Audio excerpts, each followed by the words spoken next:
Michael, I'll come to you first. Almost by the time that wicket fell, after that first wicket or second wicket partnership rather, it seemed a foregone conclusion, but still plenty of positives for England to take out from the series as a whole. Yeah, I mean, a great series, really, really good series to cover.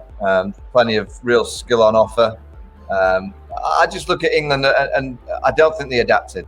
I think if you look at the 5 games, they came out of the traps with quick bowling hard into the pitch, worrying a few of the Indian players with that ball coming through chest high, hip high, and that worked. And then India got better at playing it, and from then on, really, England didn't really adapt the lens, didn't bring in more skill, not a great deal of variation with slower balls. The batting lineup, at the top, it's very, very strong with Josh Buttler, David Malan at 3. We know what Morgan and Stokes can do, but it's just a bit too left-hand heavy in that middle order. I just think they need to find a right-hand finisher. We saw it again today.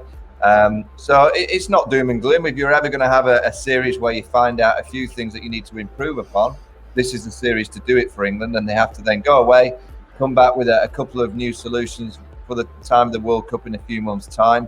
Moeen Ali didn't get a game, only using 12 players. Could they have used more players? Could they have just brought in a right-hand finisher in Sam Billings at number 6 and 7? So yeah, there's a few things that England can ask and look at. They'll be proud that they've taken a really strong Indian team to the last game. They won a couple of good games, but ultimately India were too strong. They were too good, and that combination that India have stumbled across by putting Virat to open, I really do think it's going to change the way that people look at this India T20 team. They all talk of India being the powerhouse and the best team in the world in T20 cricket. I don't, because they haven't won a T20 World Cup for a long time. They should win the next T20 World Cup. You add Jasprit Bumrah, Ravi Jadeja into this lineup. They have got all the combinations covered, left hand, right, and left arm, right arm, spin, pace, you name it. This Indian T20 team has absolutely everything there. Yeah, Joy, we'll come and complete the India story, as it were, to wrap up the series. But just sticking on England for a moment, interesting, if you look back and look at the impact individuals have had, who's been the quickest, the meanest bowlers, Wood and Archer, who's looked the most lethal hitter, possibly Josh Buttler, who's had the best catch of the tournament, possibly Chris Gordon. But there have been individual bits of brilliance, but I think Michael Vaughan hit the nail on the head. They didn't adapt, and that may be the 36 runs, the difference in the end. Absolutely. A, they didn't adapt. B, they didn't improve. Day one, they were looking the more dangerous side. 2 really express bowlers, very difficult to hit. Arch is very difficult to hit. Wood is express pace. Adil Rashid doing a great job up front.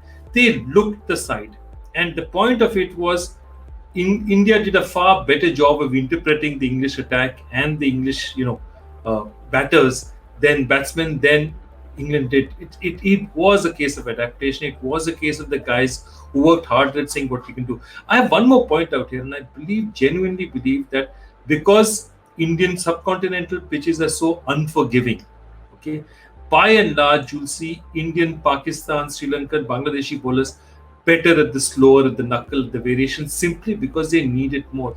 Conditions don't swing, the ball doesn't swing that much. So you need to do more things with the ball. You need to create more options with the ball which are there. And that's the one thing that was really missing in most of the English. They didn't have, as Michael was talking about, that really good slow ball. And every India bowler on display today had at least 2-3 slow ball versions.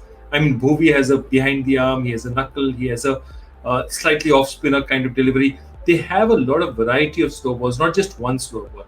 And I think in these conditions, and again, you're going to face these very similar conditions. Remember, this is spring. When we come back, I mean, whatever passes for spring in this part of the world, when you're going to come back in October, conditions and times, temperatures will be very similar to this.